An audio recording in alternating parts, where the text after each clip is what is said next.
បាទឈ្មោះទៀងជឿនគឺជាកលៀនថៈការនៅទីពេទ្យប្រមាណកោខ្ញុំមកនេះគឺបង្ហាញលោកស្រីទាំងអស់គ្នាពីវិធីសាស្ត្រនៃការជួយសង្គ្រោះជនរងគ្រោះដែលមានការស្ទះផ្លូវដង្ហើមឬហៅថាស្លាកអញ្ចឹងក្នុងករណីកើតឡើងច្រើននៅក្នុងប្រទេសកម្ពុជាយើងឬក៏នៅក្នុងស្រុកខ្មែរយើងផងដែរអញ្ចឹងបើសិនតែយើងដឹងពីវិធីសាស្ត្រសង្គ្រោះភ្លាមយើងនឹងអាចជួយសង្គ្រោះជីវិតគាត់បានវិធីសាស្ត្រនៃការជួយសង្គ្រោះជនរងគ្រោះស្ទះផ្លូវដង្ហើមស្លាកអញ្ចឹងយើងត្រូវឈរពីក្រោយគាត់ហើយទប់ខ្លួនគាត់ឲ្យជាប់ឲ្យគាត់អោនបន្តិចបើគាត់អោបានឲ្យលើកចិត្តគាត់អោកោះចន្លោះចាំងស្លាប់ជា5ដងបាទ1 2 3 4 5បាទចេញទៅយើងដូរជើងមកយើងទប់នឹងខ្លួនគាត់ឲ្យជាប់យើងក្តាប់ដៃយើងពីនេះដាក់លើចិត្តរបស់គាត់តិចមកហើយគាត់យើងសង្កត់ទាញចូលក្នុងកោះឡើងលើអញ្ចឹងអោឲ្យគាត់អោនតិចមកបាទអូខេ1 2អូខេវត្ថុនឹងចេញហើយ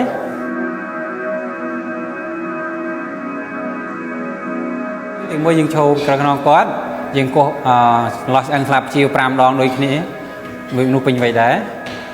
បាទបើក្នុងករណីអត់ចេញទេយើងដូរជើងមកគាត់មកឬក៏ក្តាប់ដៃរបស់គាត់ដាក់នៅលើអឹងផ្ទះទ្រូងចំណុចកណ្ដាលរបស់គាត់ឲ្យជនរងគ្រោះអោនបន្តិចមកបាទយើងសង្កត់ទាញចូលក្នុងកោះឡើងលើ5ដងដូចគ្នាបាទអញ្ចឹងយើងអត់សង្កត់ពោះគាត់ទេព្រោះអីវាប៉ះពាល់លើទារកនៅក្នុងផ្ទៃរបស់គាត់បើសិនជាវត្ថុនឹងអត់តាន់ចេញយើងបន្តមកគោះខ្នង5ដងទៀតឥ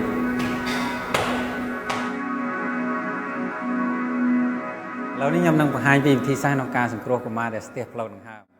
អញ្ចឹងទីមួយយើងដាក់កូនផ្កាប់លើលើផ្លូវរបស់យើងហើយយើងគោះចន្លោះឆ្អឹងស្នាប់ព្រាវវិជាវ5ដងគោះរុញទៅមុខ1 2 3 4 5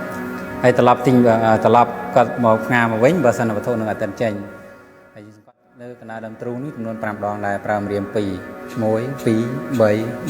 5បើវត្ថុនឹងចេញតែឃើញអត់ច្បាស់យើងកុំលូកយកហើយយើងត្រឡប់កាប់គាត់មកវិញហើយយើងបន្តការកោស